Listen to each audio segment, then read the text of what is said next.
both video and audio. Oh, but we're going to get both? Yeah, I know, right? Crazy. Okay, we're all queued up. Here comes the fun in 3, 2, 1. My boss is always giving me these motivational sales books. They bought the farm, now sell them the cows. Stuff like that. Read them already. Didn't help. Ah, the big golden door to mediocre management. A little respect for our fearless leader, please. Why? I've worked here longer than he has, you know. And you're proud of that? Good point. Choo-choo, little buddy. I got a nun, too. Bruno's a pretty strange name for a nun, wouldn't you say? Well, you know how cruel sisters can be about nicknames. Yeah. I love it. Yes. Every bit of it's gold. Yeah. Gold, Scott. All their commercials were music. Yeah.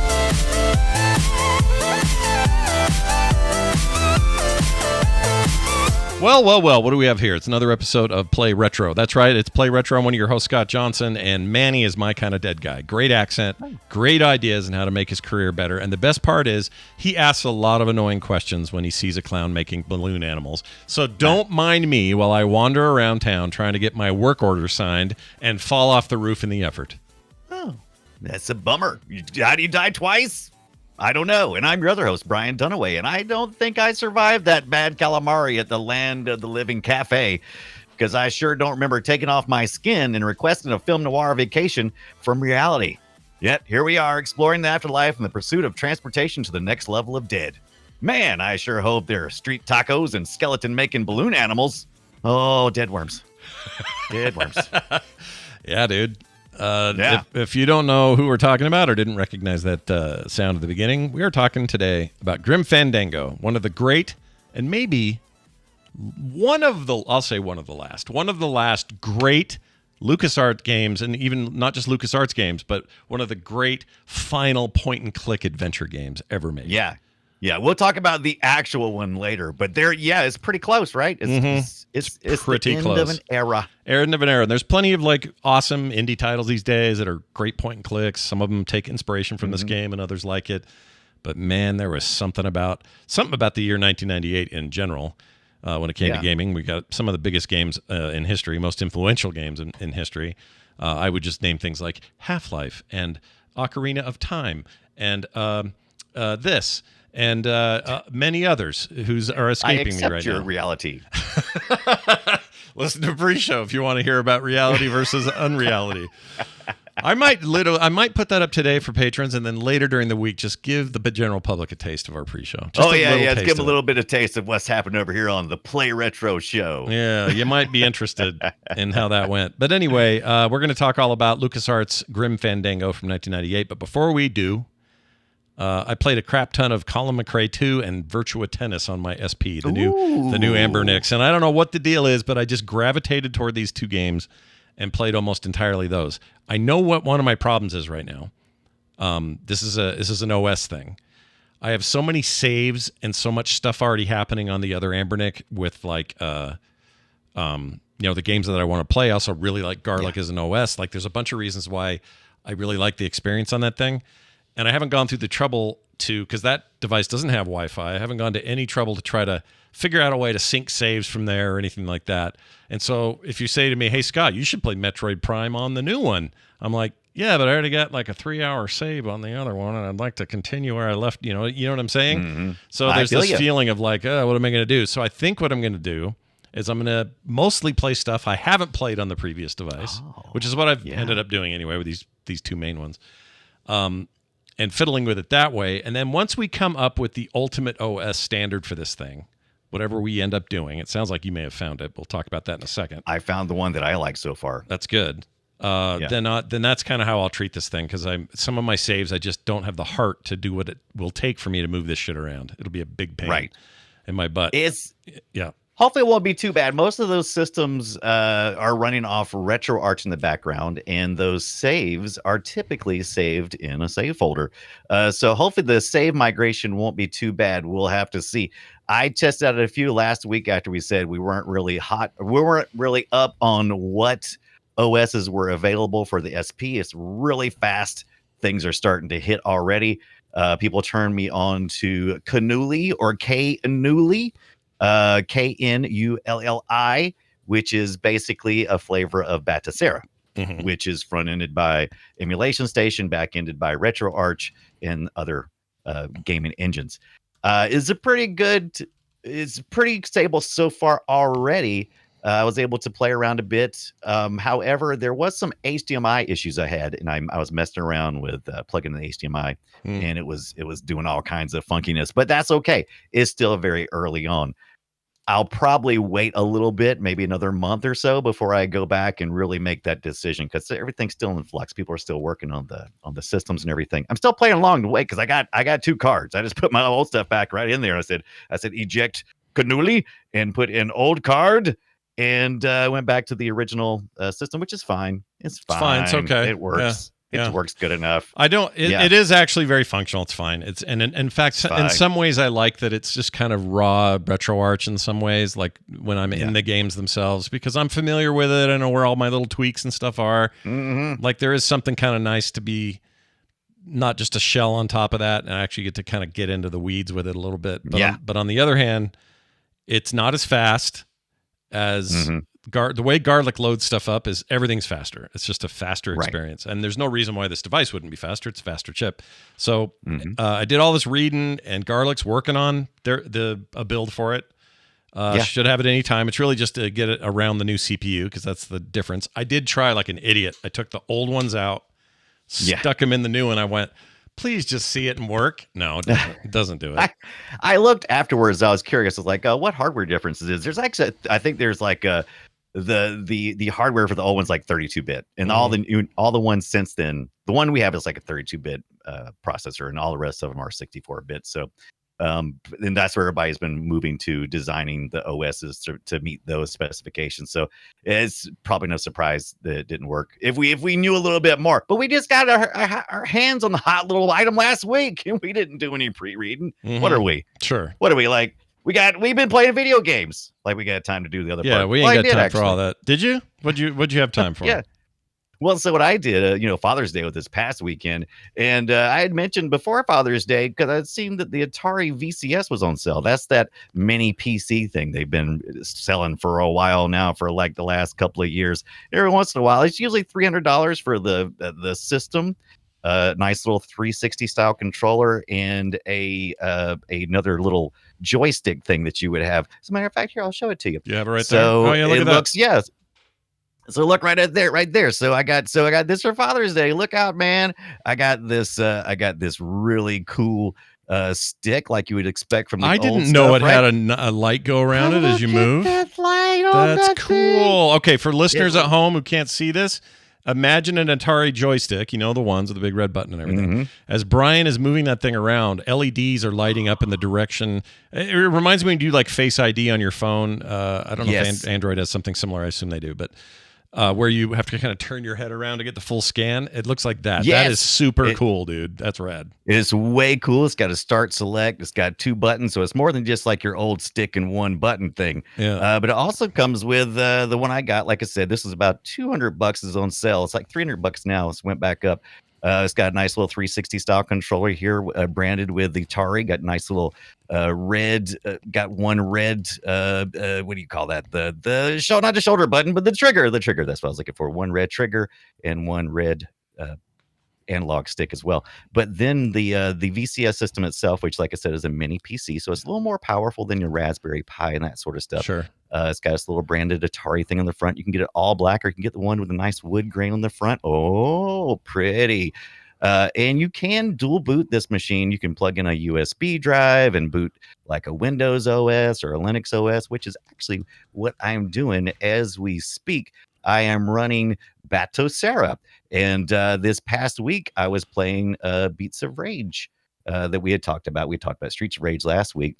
But as you can tell, nice little interface. Batocera running right here on a thumb drive that I have attached to the back of this Atari VCS. And I went ahead and ordered an upgrade kit, which is a hard drive and some more memory so that I can actually install that local, because the Atari OS itself is it's okay. It kind of reminds me of how they kind of did with the Ouya thing. Remember how they tried to make that a thing? So yeah, Hated whatever. that thing. Piece of crap. Yeah, Sucked. it was fine. The Ouya was fine. It was just maybe a little bit ahead of the idea was ahead of where we were ready to be at. It also delivered less than they promised. That was my biggest beef with it. Yeah. I kind of like the controller. The unit was neat by the size it was and everything. But yeah, the store, it was sold indie games, which is what this Atari VCS does as well. They had their own little store. It comes with preloaded with a whole bunch of Atari arcade games and console games. And you can play, of course, with a little stick and everything. It's a little item for $200. It's not, I mean, you'd be hard pressed to be able to build a mini PC with a nice controllers like you get here for the same price and be as versatile as it is. It allows you, like I said, to boot into it. Just you can either change out the hard drive or you can boot from a USB drive. So it's pretty cool. Atari VCS. Oh, and I almost forgot. Uh-oh. What'd you forget? And this bag. Oh, look at that. What is that language? What are we looking at there? I'm assuming it's Japanese. I could be wrong, but it looks like Japanese to me. But it's the Atari logo. It's a nice red bag, a nice Atari red. And this is what I've been carrying it around in wherever I go places. So you're right. I looked it up. That's Japanese characters. I've never seen it before. That's wild. Yeah, very I cool. like it. So very good Father's Day for me. Thank you very much. A little too much, as a matter of fact. I think that was exact words I said. Come on, guys. Yeah, mine are all deck chairs. I got nothing cool. Right. It's boring. I mean, I like a good deck chair. I like to sit and chill. But yeah. I mean, right? That's where I'll play my Amberneck SP is out there. I think you should play it out there on the deck chair, or bring the deck chair inside. Are you sitting at the deck chair at your desk? No, I wish. This would be great as a deck chair. I'm sitting in a big, tall. I forgot the brand of these, but I've had this now since 2011. They told me then they'd like you spend a little more money now, but you'll never need a new one. You'll never have it break. It'll always be there for you. You'll never have it wear out. And you know what? I can't deny they told me the truth. This thing is so long in the tooth and still like new. I forgot the name. It's a fancy guy's name, like a fancy brand with a dude's name. Fancy Henry Miller. Name. That's it. Henry Miller is the brand. Henry Miller. Yeah. That's not, I didn't think Henry Miller was going to be. I thought it was going to be like Kenneth Cole or something. That always sounds fancy. It does. Henry Miller. So his chairs, this thing was this is a taller one because this is a stand-up combo desk where I can stand or sit. Oh, yeah. And that was custom made by my brother-in-law. Shout out to him. But this thing is the perfect height for it. So why I got it, it was like $1,200 at the time. And I was like, I have never spent that on a chair. Are you sure this is going to be great? Oh, yeah. And they guarantee it for life. Yeah. So something breaks, I take it back, and Henry Miller himself comes up from the grave in ghost form and fixes it. Yeah. He goes for him. That's a throwback to the free show. Oh, not Henry Miller. Herman Miller. Shit. Herman. Now, see, Herman Miller sounds fancy. Yeah. Henry Miller sounds like...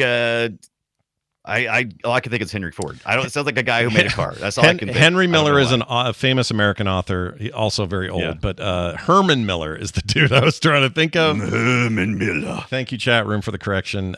Just if you're curious about what it is, just go to their store, hermanmiller.com, and you will find very pricey but extremely nice chairs and stuff, desks. Oh, this is Atari VCS, by the way. They also have another combo because they have the two controllers in the system itself, and then you can also throw in that fancy hat that you like so much that cost $100. Mm-hmm. Oh yeah, get that part. The one with the speakers in the hat. Yeah, that's going to be good. That thing's so dumb. It's so dumb.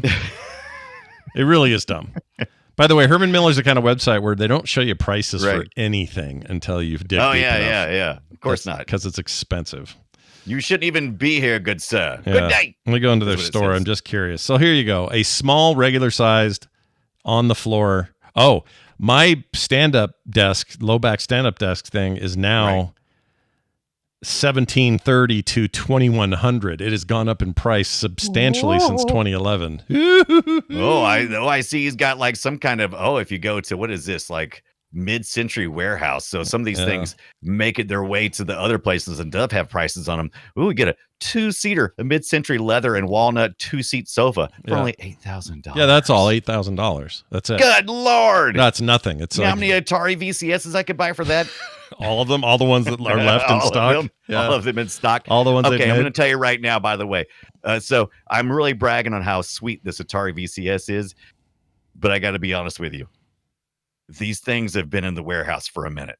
So definitely wait for them to go on sale. I love Atari of all eras, even the ones where they were shitty. Yeah. But these aren't flying off the shelves. And so some of these have been sitting in warehouses.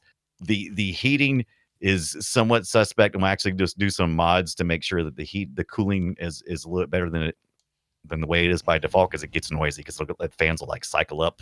Yeah. It's like I'm in a server room. Like, why am I in a server room in here? Yeah. And so that was some issues I had with that. Also, the order process. If you order something, you better mean it, because it takes like 2 days to get in touch with sales or support. So yeah, it's a small company. It's not Atari of yore. This is a niche company who's doing niche things. Expect the niche service. Yeah. All right. Yeah. And it's Just okay. saying. Yeah. It's okay. Yeah. If that's what you're in the market for, Expectations. then get in there and get it. Give what you need. But for now, save the money. Save the money.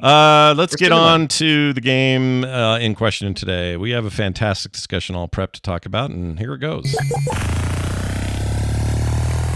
Shall we play a game? Brian, the year is 1998, and the whole world is enraptured by a little game called Grim Fandango from Double Fine Entertainment, as well as the parent company at the time, anyway, of LucasArts. And LucasArts published this thing. It wasn't Double Fine yet, right? It was just Double Fine in theory. Good question. In staff. I think they didn't. Or had the other already moved on? Well, hold on. I'm stumbling already. Why? Okay. Once again, I've watched so many documentaries this week. This one's remastered. I'm trying to find the one that's not remastered. Hold on. Which video is non-remastered? I think I mixed these up. Right. Well, anyway, the non-remastered version of the game, I think you're right, does not have that, but it was those guys, Tim Schafer and all those guys. Same people, same guys, just didn't name. Same guys, same company, all that stuff. Yeah. And this thing comes out, and we heard Manny at the top. My boss is always giving me these motivational sales books. That guy, he's your main character, Manny. Tony Plana, or as the characters you say, it's Manny Calavera. Calavera, that's it. And it is very unique and different. Very much a narrative-driven game. Lots of dialogue, very good voice acting. Holds way up all these years later. Fantastic voice acting. And zero issues with that. Like that stuff is remarkably good for a game this old. Some of the Tony things that Plana is your Manny. Alan Blumfeld is Glottis. I mean, just some really great people. Really great actors, all doing killer work. Yeah. And they're people from other projects, of course. Now they've been in all sorts of things, but they present a world and a vibe and a tone that I honestly I don't think of any other game than this being able to quite nail that. It's kind of that Day of the Dead, but mixed with film noir, with characters that are funny but also sympathetic. And I played this back in 99 or 2000, about a year and a half after it released. I don't know why I was so slow to get to it. And this was kind of the end of that era, right? We weren't getting a lot of these anymore. In a lot of ways, this was it. Yeah, this is pretty close to the end. This kind of actually is often credited with the with the final nail in the coffin of adventure games for a minute, anyway. But there was a Escape from Monkey Island that was already kind of started, and that was the real last one. So Escape from Monkey Island in 2000 is also in the Grime engine. So this was Grim was being developed as a 3D engine, because most of it had been 2D up until this point. And so they used that Grime engine to pound out one more Monkey Island game before they finally said, all right, wrap it up, fellas. This thing is dead, is the storyline in Grim Fandango. Grim Fandango is interesting because the worlds, like the environments, are pre-rendered in kind of a Resident Evil kind of way. Right. And even the camera, the way it works, and you can even turn on tank controls, or maybe back then it was only tank controls. It was only tank controls back in the day. Yeah. The remaster, you can turn it off or on. And and I think the default are not tank controls; they're the relative ones, which is I prefer that. But it's funny because the 3D world is a mix of pre-rendered things, and that includes animation events. So if a door opens, it's pre-rendered in this weird old, it looks old. It's like an old engine. Yeah. But a door will open, and out of that pre-rendered door will walk out a fully polygonal real-time character. Right. And up to this point in games, I'd never seen anything like that. Like, that is just so incredible to me. I mean, today you would render it all. You just, it's not a big deal. But back then, you're talking about very specific art direction in these environments, and you couldn't mix the two very well, or you couldn't go all polygonal and have it look good. So you had to do this hybrid, and it surprisingly holds up, like in ways I didn't expect. It's very and you cool. might as well, because you're saving resources. You're doing your single camera shots. So it's all of those tank control games we've loved up until this point. But we were kind of getting a little tired of the tank controls already, I think. Even in 98, we were like, I don't like driving this Manny fellow. He's a little tough to steer. Matter of fact, I've walked in and outside this door about 20 times. And that was probably the hardest puzzle to solve in this environmental puzzle game, was how to navigate just through the freaking building, just to get to point A to point B. But man, the lighting is I went back and played, so I don't recommend this. What I did was I fired up my Scum virtual machine, my Scum VM, and I think I did on Batacera on this Atari VCS. We're looking at it right here. And I launched it that way, and man, there's a big difference. Manny, there's a big difference between these lighting effects you get, because film noir, one of the things that's really cool about it that really stands out is the characters are lit in such a stark contrast way, right? You got you'll have these really strong lights where there's like blades of light on people's faces because they're looking out through blinds. And you don't have that on the characters in the original, because they didn't have all the lighting. They didn't have lights in there, so it was already pre-lit to a standard boring way. In the remaster, though, you get all that effect. I didn't say I don't know if I missed it that much, because I was just so enthralled with the story, the music. Oh my God, Peter McConnell, who's the composer of Grim Fandango, and makes his return and does orchestra for the remastered version. The original still stands up. Oh, hell yeah. Good. It's very good. It pulls me right along. I feel like I'm right in, the Casablanca, the Maltese Falcon kind of stuff. All those old serial type of stories too, as well. It all felt very Lucas. I mean, man, Tim Schafer and these guys, I don't see how George Lucas couldn't get along with these guys. I don't know how much interaction he had with them at this point, but man, they just felt like they were cut from the same kind of cloth, but just working in different mediums. Maybe man, really good stuff. Combining Day of the Dead with film noir, and what are some of the other elements? You got some jazz in there too. Yeah, a little more jazz. It's my only complaint, actually, because it meant there were going to be no commercials that weren't just the jazz music and some cool text effects. Like, nobody made an ad or a promo or anything for this thing. No, that had a way for me to play it at the top of the show. It's a very selfish reason, right? But like everything, E3 introductions, commercials, launch trailers, even the new remastered stuff. It's not Manny talking. It's nobody going, in Grim Fandango, you'll do this. It was just, like lots of cool swing jazz, and that's it. Yeah. You would think they kind of did that because that was how you would, at least that's the experience that I've had going back and watching old ads from Hollywood of that time.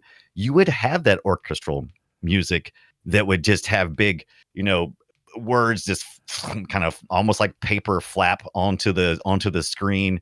The words would be there, and you'd have the actors walking around in the background, not really saying anything. I don't know if that's a false memory, but it certainly felt true to the things I'd experienced up until that point. And they took that style and they made it their own and made it really good. Also, brilliant just some of the brilliant ideas of how to tie all this stuff together. Because if you had a film noir, so puzzle games in themselves make you feel like a detective. Yeah. So here we are, point and click puzzle game. Yeah. Let's go with a detective angle on it, which mixes really well with the film noir theme that you're doing visually. And then on top of that, let's make something that I hadn't seen very much in games up until this point, but it very much reminded me of Beetlejuice. And Beetlejuice, how, they deal with the afterlife and, people may be working social worker jobs because of for whatever reasons. And he's a travel agent for the dead, because it's all about getting from this point to that point. So they're just this great marriage of storytelling techniques merging with game mechanics. And I loved it. Now, you may not be a point and click adventure type person, though. Maybe you don't like spending hours trying the same thing over and over again just to find out you were 3 pixels to the left too far, like for that stupid rope thing. That people have a lot of nostalgia for this gameplay, but there's also a lot of it can be frustrating. Like some of it's kind of obtuse. It doesn't make sense. I respect the ones that feel like they reward my logic. Yes. As I break down a puzzle and figure out, well, this wouldn't go with that. But when they're games where it's just like, well, I guess if you put a napkin on top of a screwdriver, somehow that's the answer. Like that, I don't like that. That always drives me crazy. Yeah, that's because we talk a lot about, we've been talking a lot about level designs. And so here we talk about more like puzzle designs. And, if somebody's creating a puzzle, and it may make logical sense to them, but it may make zero sense to me. Like, hopefully you've either played this game, and this is early enough in the game to not be too much of a spoiler. But I will say there's some things you have to do with a street performer who is blowing up balloon animals, and you have to request a certain thing so that you can then use that thing to fill it up with other solutions. This part of the story. Yeah. So there's a, and so I'm like, even in that case, I realize you're totally right that it's a little obscure. But what I did like about that sequence, that sequence was cool because I had to make all the animals, and then you can request another one. Say my kid wants another dog or whatever, or fox, whatever it was. And he'll say, no, you already got enough. What else do you want? Right. And then I realized the only thing he's letting me take multiples of is empty balloons. And I went, oh, that's interesting. I'm going to have to fill these with something. This is going to mean something. So at the very least, there's like a process of elimination there that respects my time. There's still some backtracking in this game. I was talking to my daughter about it that I think is a little heavy-handed later on in the game. Right. And maybe it could be tweaked if they were to do this again today. But for the most part, I feel like it's a game that respected my time, my effort, rewarded me for me going, oh, right, connect these dots, bam, boom, slip, slap, flam. And I remember something the secretary would say, and I would go, oh, shit, she said this like 4 days ago. Now it makes sense. I have to go. I don't want to spoil anything because people should play this game. But I got to go do this because she said that. I remember that. So it rewarded my memory, things like that. Yeah. I like that. I respect it. This game leans more. LucasArts in general lean more towards helping you instead of killing you. Like Sierra games would often, you could be in an unwinnable scenario and you'd have to go back to a save state. You pretty much can't fail. I mean, you can try things over and over again and go. The only time you're probably going to quit is because you're just tired of trying the same. You can't figure another solution out. That's the reason why I definitely recommend having a walkthrough somewhere nearby, just in when case you're playing this game, just in case. I wouldn't say like jump to it and I wouldn't say follow it along like a lesson plan. Oh, you do this and do that, because that's going to take all the fun out of it. Because there's a lot of things that happen. You get rewarded for doing the wrong things with some great dialogue, so you'll miss that if you do a playthrough. So, but if you do have a playthrough sitting by and you try something X number of times to the point of your patience, and pick up that stupid playthrough and just go, okay, what the hell? What the hell am I supposed to be doing here? And you'd be like, oh, well, that's dumb. All right, well, I'll do it. And I did that a couple of times. Yeah, I had to refer to some stuff, I will admit. I got a little hung up in a few places. But I will say, if you buy the remastered version, which is relatively cheap and on sale a lot. $20 right now, but wait a minute, because it gets cheap. It gets way cheap. But I've seen it for it as gets way low as cheap. like $4.99 or something. I've seen it as cheap as I think it's been free on some platforms before. Don't wait that long. But yeah, a sale, Steam often has a change of season sale. It's like, oh, time to celebrate fall. Yep. And it'll be Yeah, so watch for those, but also Yeah. what was I going to say? Oh, the remastered version has developer commentary that is awesome. yes. High recommendation to check that out. Even if you don't do it on your first playthrough, play again and then listen to what these guys have to say about these scenarios, about the reason they chose what they did. I mean, some of these guys are gaming royalty. It's really fun to watch. They are Tim Schafer, Peter McConnell, Peter, can never say his last name, the art director.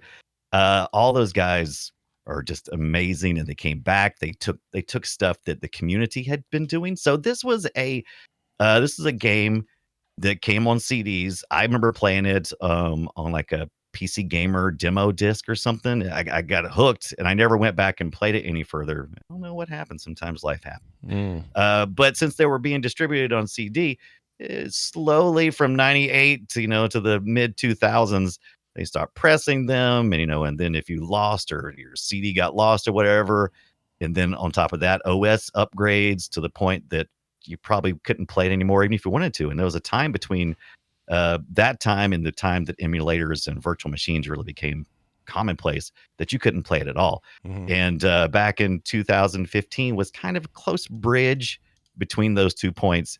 And they came to Tim Schafer and the rest of the crew came to Disney and said, "Yeah, y'all don't seem to be doing nothing with this part of the Lucas thing that you purchased. Yeah. Hey, can we have a shot?" Yeah. And they let them do it.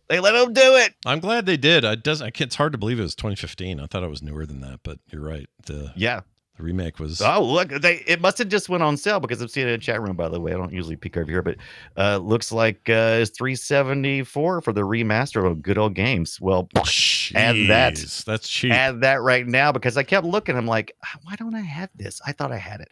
And, it's also Wraith says it's on Game Pass. Maybe. Oh, it's on Game Pass? Could Maybe. be. Not sure. That'd be perfect. That'd be a great thing on Game Pass. Yeah, currently $374 on GOG. How do you go that low? That's nuts. That's pretty good. That's about as cheap as you're going to see it. And you're going to get like maybe 10 to 15 hours worth of gameplay here, mainly because we live in a time of beauty where you can, if you don't know what to do, you can just get on the internet and look. It wasn't like in 1998 where if you got stuck, it was like, who am I going to ask? My cereal box? No, you just, maybe get on a bulletin board or something. The internet was there, but not like this. Chat reminds us, the Wraith reminds us Full Throttle is also on Game Pass, but also didn't that get a remaster? I think it did. Yes, I think it got the remaster. Did it get the remaster first? Now's a good time to talk about the legacy of LucasArts games and how we got to Grim Fandango, because it's all really important. Scum VM it was an engine designed for Maniac Mansion. That's what the MM stands for. And that all the way back from 1987. Then we had some Indiana Jones games. Loom was a great game, but then we got into the golden era. Got the Secret of Monkey Island. That changed just about everything, right? Day of the Tentacle. Yeah, those are huge. Day of the Tentacle is one of my favorites. I love that game. Yeah. And then Sam and Max Hit the Road, amazing. And then Full Throttle, really, I think that may be like where it just all kind of maybe peaked, in my opinion. And I just from the idea area and telling just these full, rich stories and not just worrying about puzzles necessarily. Full Throttle remaster, by the way, is 2017, so a couple years later. Oh, okay. So it was there. Okay. Yeah. Well, a little bit. But as far as when they were released originally, I think Grim Fandango was a newer game than the original Full Throttle, right? I think so. Right. Fandango's 98. Full Throttle was 95. It came out first. So I guess there was probably more clamoring for the Grim Fandango remaster than the Full Throttle, if I had to guess. Because, man, that Grim Fandango, even though it sold enough to make money, it was a critical hit, right? Oh yeah, critics freaking loved it. It got, I mean, it was one of the best reviewed games of that year, and everybody I knew in my little PC circles was playing it except me for some reason. I think I was playing Unreal Tournament like a wild man back then. That would make something. sense. That's what I was into. I was in the first person shooters at the time as well, Scott. may have That's the been reason why I 98. probably Yeah, it's something like that. Yeah. Though, but those late '90s, like it was either like Ocarina of Time, or if I was on a PC, I'm playing shooters. That's what I was up to. Yeah. Yeah. So, absolutely. for whatever that's worth, I wouldn't mind a new bunch of these. I think it'd be cool to do a new series. Can they get the rights and just do it? I don't know if they can. Well, they didn't have any trouble. They just walked in the front door and kicked in the front door of Disney, and they said, "Hey, Mouse, we want to do this." And Mickey said, "Ha, sure, whatever you say, Tim." Was that before or after Double Fine got bought by Microsoft? Because I think that happened before. That's true. Hey, you been to the Double Fine website lately? It's such a nice site. I love. I have not. There's hardly a stinker amongst the Double Fine collection of games. I don't think they have any bad games. They make great games across the board. They make just great, such thoughtful, fun. Just fits right in with. I gotta get back. I gotta get back to Psychonauts 2. I got about halfway through. I loved Psychonauts 2 so much, and I just didn't finish it. I gotta get back. It's a great game, dude. Oh, get back. I mean, the first game was Broken good too, Age. I played that not that long ago, I think. Yeah, Broken Age is amazing. Broken Age was the one that really, historically anyway, is the one that put Kickstarter on the map for games. It was like this huge deal on Kickstarter. Yeah. And I don't know if it ever quite lived up to the hype, but it was still a very good game. Yeah. I love the art style on it. Yeah, this is a cool website. It makes you want to go play a bunch of their games right now. It does, except I still want to finish. I haven't finished yet. I haven't finished Grim Fandango because I didn't quite have the... Okay, so like I said, the game's like a 10 to 15 hour game, but I spent at least 20 hours trying to get Scum VM to work properly. Because that's what you do when you're a retro gamer. It wasn't quite that much, but it was on up there because you can, like, there's a lib retro version of like RetroArch style lib retro type of Scum VM, and then there's a standalone Scum VM, and they all have their own little things. Because let me tell you something about PC. You don't emulate PC stuff, you virtual machine it, and that is a bunch of crap. That's a bunch of work. It's a bunch of work is what that is. That's a bunch of work, my friends, and everybody wants to do it different. So emulation versus virtual machine, I'll always prefer the emulation because almost always it's easier. Just easier. In there. Yeah. Even if you don't think it's perfect, it's easier. There's a PlayStation 1 version of this that runs fine on my Ambernick. Right. I tried that. I ended up playing mostly this week the remastered though. Right. Because I don't know, it's just a really nice uptick on everything. It's a great remaster. Yeah. It really is. What's your take on a game gameplay? So how many times do you ask with the dialogue? So like there's a bunch of there's instances where you'll have a lot of dialogue choices, and other times where you just walk up and you talk a couple of times. Yeah. Did you find yourself walking through every single dialogue option in this game, or did you just? I always do. I go through all of them every time. Okay. When it comes to games like this and computer RPGs like right, reward me with humorous dialogue, please. Yeah, even if it's not though, I know that it's going to lead to things. Like they're going to tell me stuff, and if I skip one, I'm going to miss something. So I always feel like I have to hear everything they have to say. Sometimes journal guy. Scott's a journal guy, or to keep all in his head. I don't journal it, but I guess with Monkey Island back in the day, I would jot a note down. Right. I think that's fair. Yeah. To do once in a while, but I'm not usually. I like it when the game and it's a good game that can do this, but I like it when a game can tell me all the things I need and I can piece it together, and I don't need to. Right. Rack my head too hard about where I saw it or what I think I thought I heard, or Right. Maybe I'll get real old and forget everything, and then I'll have to write everything down. But right now it's I still got it. So you still got it. I'll tell you this though, not a spoiler. There's 2 elevators right there in the lobby where you start at. Yeah. And I always forget which one is which. Yeah. It's not easy. They don't label them. This is not a game that holds your hand. Stupid. This game doesn't even say, hey, go down the hall and look for the glowy bit. It doesn't do any of those things. No. You have to just wander around, and it doesn't even let you point and click. You're just walking up to a thing and hoping that by pressing the A button, if you're on a controller or whatever it is on keyboard, probably E, that Right. it will react to the thing you're standing in front of. And if it does, great. And if it does not, well, you move on to whatever you can find. But there's nothing like, there's no trail, there's no little direction, there's no little map showing you where to go. It's old school. It is. And It's really old school. Yeah. But oh man, so just Alan Blumenfeld, who does the voice of Glottis. I started thinking about this when I was thinking about the stupid elevators. I always would end up going out to the lobby and going out to the street where the street pinata is and the balloon guy and everything. But I'm always forgetting to go down into the car garage because that's a really important part of the game. And Glottis is down there. He's a reluctant driver for you.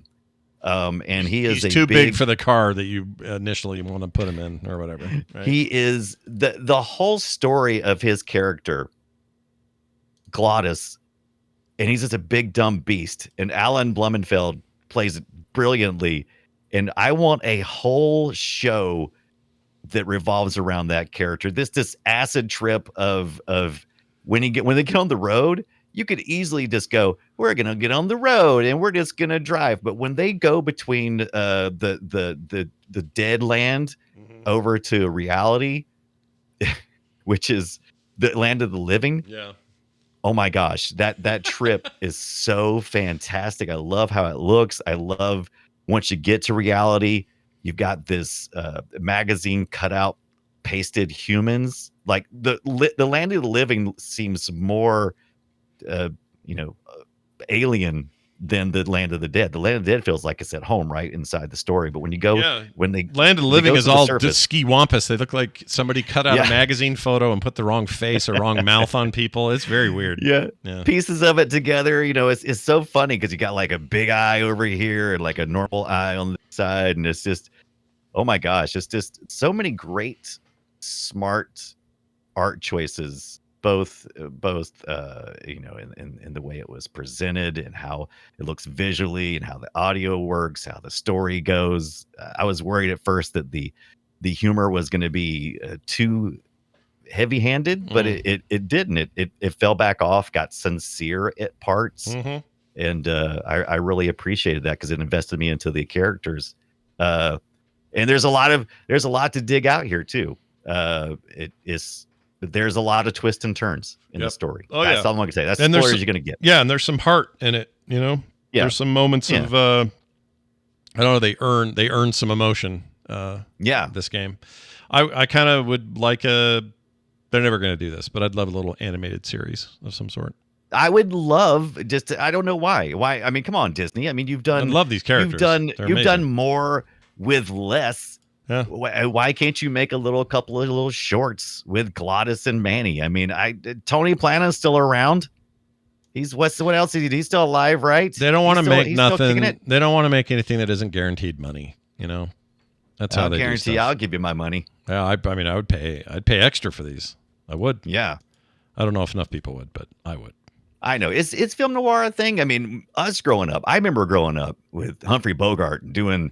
And Casablanca. What are you, 95? Are you 95 years old? How did you grow up? I know. Well, I went through a film exploration period, and I found those films to be very entertaining and informative in what was being presented later. Because we grew up on Spielberg and Lucas and those kind of films, and those guys were really influenced by those types of adventure movies, right? So I got to go back and see the source material. Oh yeah, if you want to hear somebody rave, listen to Spielberg talk about Lawrence of Arabia. That dude will not shut up about it. He thinks it's the greatest thing he's ever seen in his life. Yeah, you've seen other movies, right? Yeah, is that the only movie you ever saw? This is Matuba in the chat says, "Is this where Coco came from?" No, but it's the same. The Dead. Yeah, it's the same source material. It's this idea of. The Latin idea of afterlife and they kind of run with it. All the Day of the Dead stuff that I know about is because we have a huge Hispanic population where I live, but most of us Mexican Hispanic population. So we get exposed to a lot of this, and so it felt like that version. You'll never eat better than when you go to one of those weekends where they have a festival or something. You'll never have better food. Oh my gosh, dude. You'll never have better food. You'll want to live forever. It's so good. We have a thing here. I don't know when they do it, but They have one. They have a Greek festival, Mexican festival, and Polynesian one. And they when they do that, and there's a German one, some other stuff. But these ones that are Latin and Islander, the food will make you think you've left the planet and ate somewhere better. Like you just don't want to leave. It's so good. It's making me hungry right now thinking about it. Right. I'm hungry. Let's oh my gosh. Yeah, that's another thing this game does very well. Someone's called it a movie because it's easy to do. It's a place you want to live. You want to think that maybe you should listen to the pre-show, by the way, if you want to hear about Ghost. But it makes me think, hey, the trip across the badlands of death to make it to the next area sounds pretty cool. As a matter of fact, I would like to get upgraded to the train, please. Yeah, please. Can we do that? Yeah.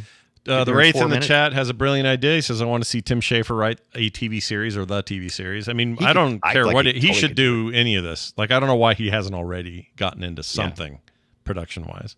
Maybe he just doesn't want to. Maybe he just wants to make games. But he's entirely entertaining. There's tons of documentaries out there on YouTube, and there's videos. If you're on Steam, they got some stuff on there too. It's basically all the same material. But man, Tim Schafer, you hear sometimes you hear like, oh, I like to hang out with that guy. That guy, I feel like I would like to hang out with. He's legitimately a nice dude from all accounts. Like you can just tell.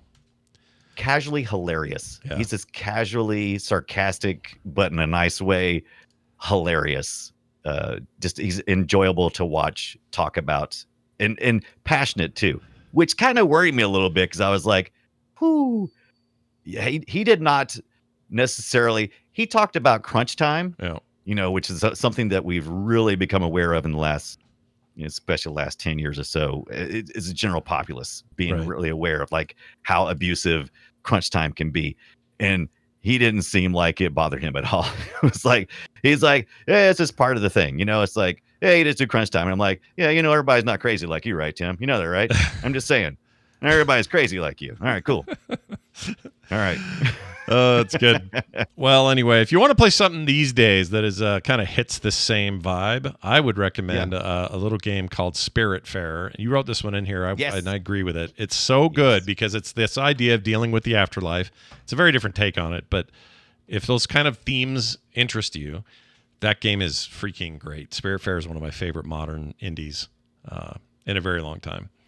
So worth checking out if you like that kind of stylized take. It's not Day of the Dead style, but it's this whole other thing, and it deals with a lot of those same themes, and also has a lot of heart for a game that is basically a roguelike, almost like a farm sim on the water. It's hard to explain what that game is. It is. No, you're right. Yeah, it's all those things. It was a really good. I played it in 2020, and I played the crap out of that game. I loved it so much. Mm-hmm. Now, another game I played, and we talked about on our previous podcast, that's been long dead and is probably wondering the undead now. Chicken Police Painted Red. I love that game. If you like the humor of Grim Fandango, and you like the noir stylings and solving puzzles, Chicken Police Painted Red. It's a great little indie game. They got a new one called Chicken Police Into the Hive, and I got a code for this. I'm very excited to play it. Really? Yeah, stoked. Nice. Because it's a cool, you're right, cool series. I got a code. It's not technically out on Steam yet. You can only wishlist it, but the code is into my wish list. I didn't know this was coming out. Very good. I enjoyed the crap out of the full on sequel, although for some reason the Steam page won't load, and I don't know why. You bastards. It's a full on sequel to the other game, and it is cool. It's it's in this vein. It's also weird as hell. They're really, really weird. Hey Scott, what do you think about a Grim Fandango remastered HD? Let's go. Because there is a community thing going on right now. Hexagon.codes Grim HD. It is they're upscaling it even further. So they're going. So the remaster did a lot of stuff like placing assets, doing some new lighting, bringing in greater music. It was great for 2015, but guess what? 2015 was almost 10 years ago now, Scott. We've come a little ways since then. 1080p. Now we're 4K. This remastered HD goes even a little bit further, making those backgrounds pop even a little bit more. and looking fantastic in what's close to 4K, probably 2K resolution. Yeah. So yeah, They have a thing on their website that lets you see the difference. So let's see here. oh yeah, that little slider bar is really cool. So they got like I think Manny's office, the locations at the bottom. I think on the left-hand side and right-hand side, you can compare the original and the remaster and the HD version, and it's a big difference. It's pretty cool. Yeah, That's cool. I don't know how we'll be able to see Somebody's it through the Twitch compression, but if you go to the website, Yeah, it it's looks easier. good. It's easier to see on screen. So go look at that if you Yeah. get a second.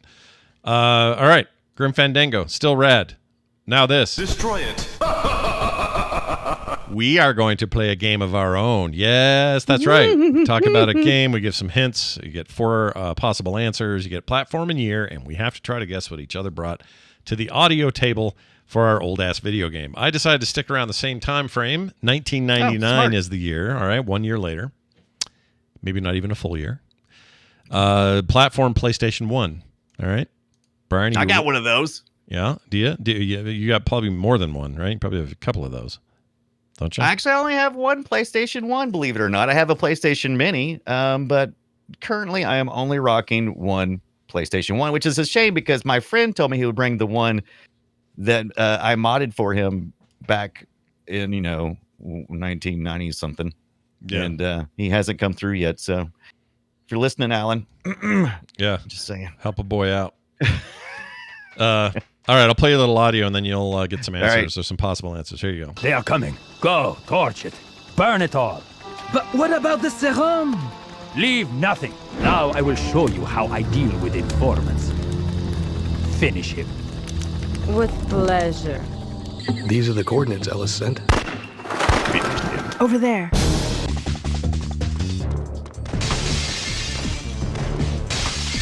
All right, here are your options for this very exciting game. You ready? Yeah, this is same almost a year later. Yeah, the Year later. Fandango. That voice work was crap. Pretty bad. Yeah, it's a good comparison to what we liked about Fandango.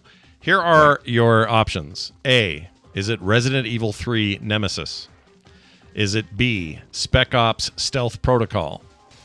Is it C, Siphon Filter? Or is it D, Driver? So we have RE3 Nemesis, we have Spec Ops Stealth Patrol, we have Siphon Filter, we have Driver. What do you? Where's your head at? I don't remember Siphon Filter being this stupid, but I'm not saying it wasn't. I don't these are all remember much dumb. about. What's that? They're all kind of dumb, if for the record. Yeah. Yeah. I don't think it's Driver because this feels more international.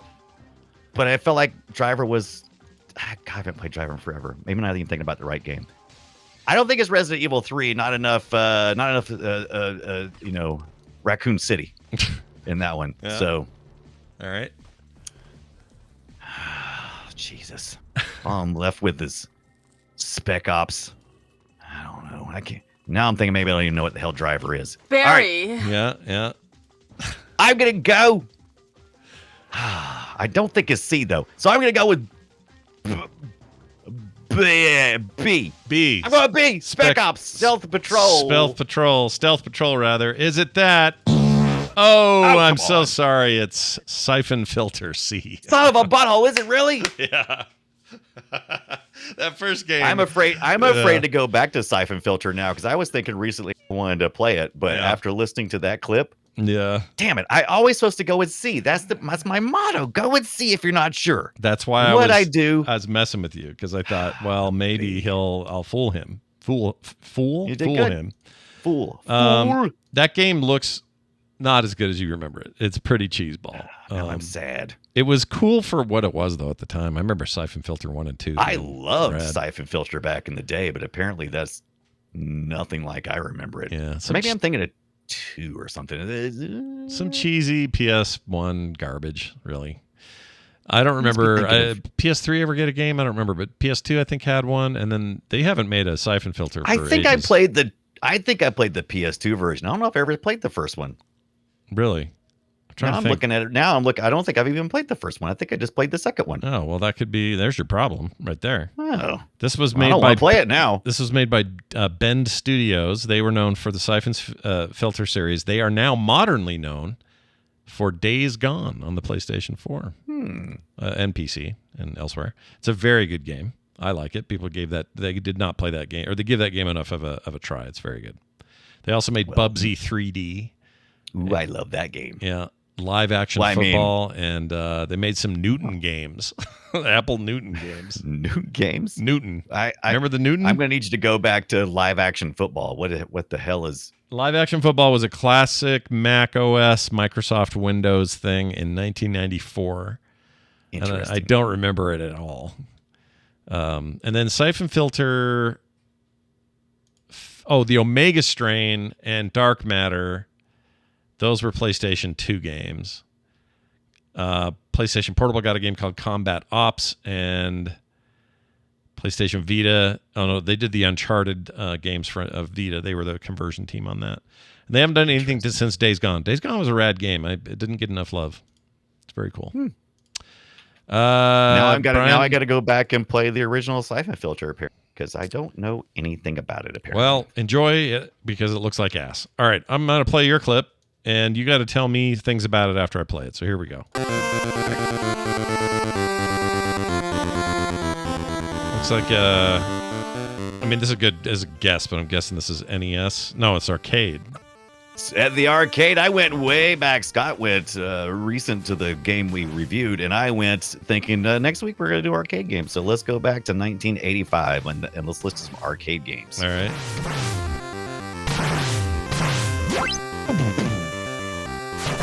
All right, tell me my options here. What do we got? All right, so you're either listening to A, Gauntlet, B, Ghost in Goblins, C, Gunsmoke, or D, Rygar. Rygar. I just played some Rygar. Rygar the Barbarian. You know what? It's definitely not Gauntlet. Scott needs food badly. Valkyrie. Definitely not Ghosts and Goblins. I'd recognize that. Gunsmoke? Possible? I don't know why it just feels like Rygar. I'm going to say Rygar. I think that's it. Oh, Scott, you did really good because it was Rygar. Yeah, you know why? Because that thing you sent me, the Taito thing, has that on there, That's and I right. just played some. That's why. That's right. That was the two things that was on the Bubble Bobble and in Rygar was two things that were on that system. So. You know what? Rygar, pretty damn good. It was pretty good. It's not bad. Yeah, it's. It sounds like you said snot bread is what you sounded like. Snot bread. Snot bread. Yeah, that game is better than you think it is. There's something about the way there's a methodical movement thing going on with that game I really like. Mm-hmm. Something's good about it. Stuff. Yeah, I love getting locked into those kind of games. Taito at their height, they had some shit going on, man. Yeah, they did. They did. We're going to talk about one of those next week. More on that in a minute. But congratulations to me. Good job. You get one of these. No. Don't feel too bad. Don't feel too bad. Welcome to the treasure room. Oh! It's time for emails. Actually, this is a text. An anonymous listener got this phone number on his phone. It's 801-471-0462. And he used it. He decided to use this number by sending us a text. Yeah. He says this: I was listening to the latest episode of Play Retro, and I think something really cool, or thought of something really cool to add to Retro, meaning the show. Gib, Gibb, would be to add some kind of old BBS and door game that used to be on there. I don't remember Gib. Do you? I do not remember Gib with two B's. No, I do not. I don't think Gib. Like this is like, but maybe it'll come back to me. It's all coming back to me now. Let's see. I see a Barry Gibb. Yeah, was he on BBS's? I don't think that's it. BBS game. Was it? I assume it was a game. Most popular BBS door games of all time. It should be on this list, right? Yeah. I mean, door games, man. Those are the best. Walk in, you do it, you play it right there. Trade Wars, Legend of the Red Dragon, Barren Realms Elite, Global War, Operations Overkill, Solar Realms Elite, Falcon Eye, Land of Devastation, Extilus, and Falcon's Honor. They don't have that other one here. I've never heard of Gib. I assume it's some reference to like Doom or Quake or something, right? I would assume it's something totally different. I have no probably idea. like Go In Bad Boy or something like that. Yeah, must be. Yeah. By the way, if you want to see copious Gibbs or Jibs, however you say it, oh my, play that Warhammer 40K what's it called? Bolt Gun. Bolt Gun is great anyway, and they just put out an expansion, so I just bought the expansion for it or the DLC for it. Right. And it's a bunch of new story stuff. But they added a horror. Say it like Brian. Join me, Scott. Horror. They added a horde mode, is what I was trying to say. Man, you can paint that place red with the guts and gibs of everything. It's so good. That game freaking rocks. Love so me some good, Gibbons. And it's very retro by design. You guys would love that. Does anybody in the chat remember GIBB on BBSs? GIBB? I don't either. I would love it. So let us know out there if you're listening. Well, there you have it. Good job. Thank you for that Mexican. Thank you for that text. Yeah. What's wrong with me? Mexican. 801-471-0462 is where he sent that. What were you going to say? Sorry, you're about to announce something. I'm gonna laugh if GIBB is either a typo or some other type of shortening of a couple words. It'd be a good idea to add some old BBSs. Yeah. Or something. We're looking frantically for a game. Yeah. Called Gib. If anyone out there knows, text us or email us. Tell us what. If anybody correct our stupidity at least, or maybe even better, find the game we're talking about. Well, thank you, anonymous listener. Yeah, thank you. And speaking of retro Gibbs, let's talk about some of that going on at retrogib.com. This is a place where Brian keeps all of our cool extra stuff going on, servers and things like that. What's happening this week? So don't forget to tune in for some Roller Coaster Tycoon. We got a server. All you gotta do is go get the client, get the information on retrogib.com and join. You too can build build a hamburger stand or a giant roller coaster, or you can request that we change the map and start fresh. But I have seen a little activity on there. People have been building some just that, some hamburger stands, some drink stations, a couple of roller coasters. And the right now the park is profitable, so let's try to keep it that way. Also, if you're into shooting things and getting some Gibbs, Unreal Tournament 99 and Unreal Tournament 2004 are still running, and no hiccups. They just keep on running and keep on gibbing. Yep, it's great. Gib and gib some more. Gib and gib again. But I do want to also say thank you to those who followed me this past week on my retro achievements, retroachievements.org/user/mission deep.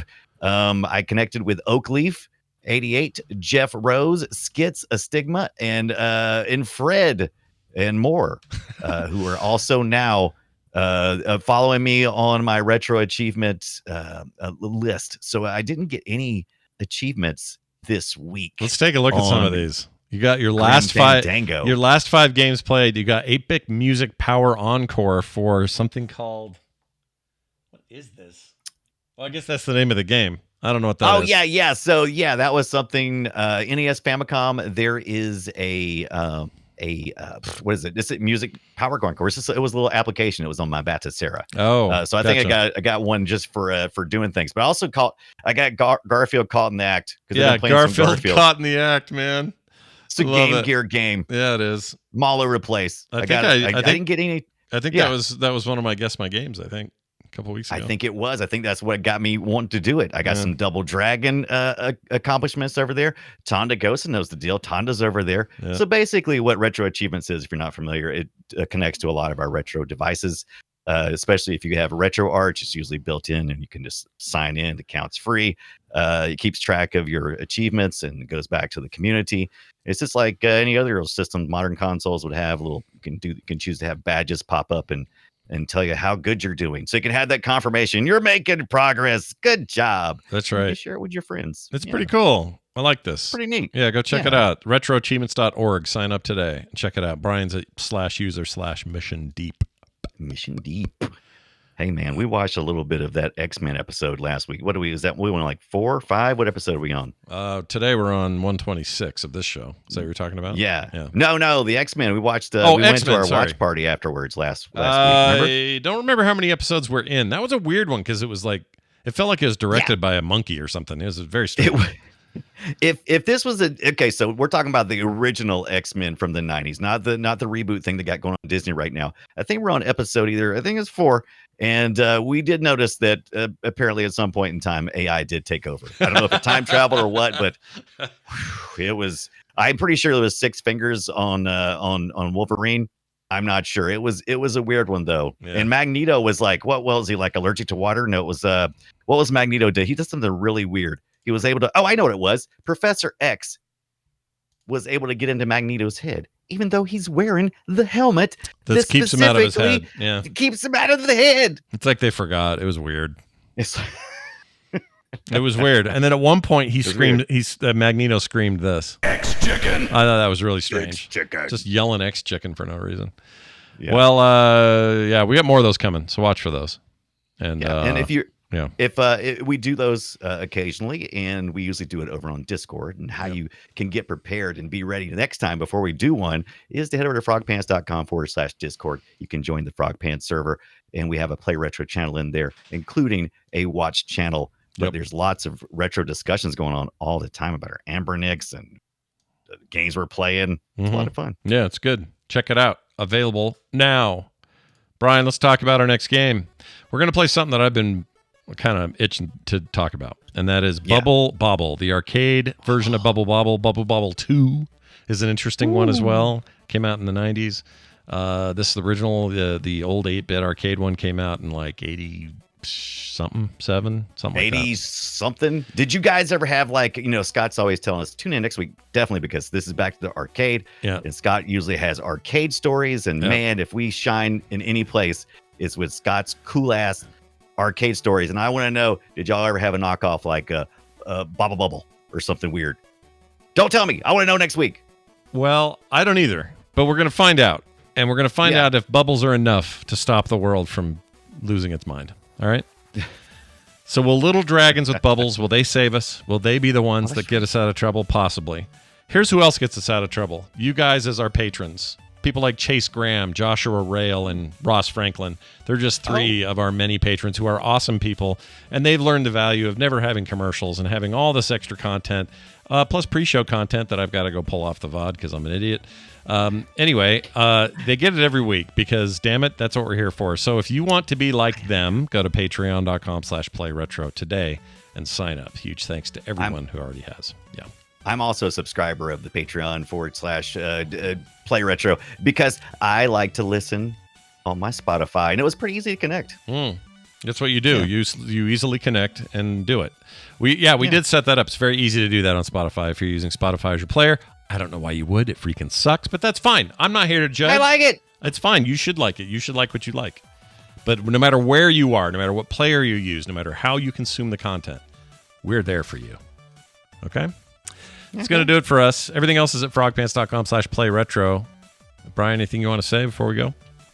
I do. It looks like the Forgotten World of BBS Door Games, the link that was posted in the chat room by Taz. Thank you so much. For hopefully have an answer for you next week on that. Oh, there's one other thing too. Somebody so sometimes we talk about our corrections or something we missed. And last week someone did said, hey, why didn't you guys mention that you can play as a kangaroo in Streets of Rage 3? The hidden character. Totally forgot. Yeah. I forgot. Not only did I forget, but I actually knew this, but it's just knowledge that didn't stay. Just completely spaced that there was like an extra, unlockable, playable weirdo thing. We had no idea. Kangaroo. Yeah, who wants to fight with a kangaroo? It's freaking stupid. But I'm glad you all brought it up. All right. And by all ball, I mean all. That's what I mean. When I say ball to bang, diggy. Mook, mock, biggie, badook, gaka, diggy. All right, I got to be careful. That's it, everybody. Thanks for listening. We'll be back next week with more. Go play something retro. We'll see you then.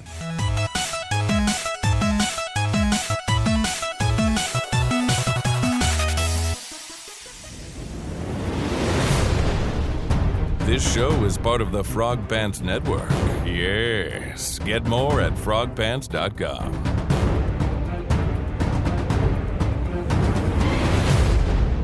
Read them already. Didn't help. Didn't help.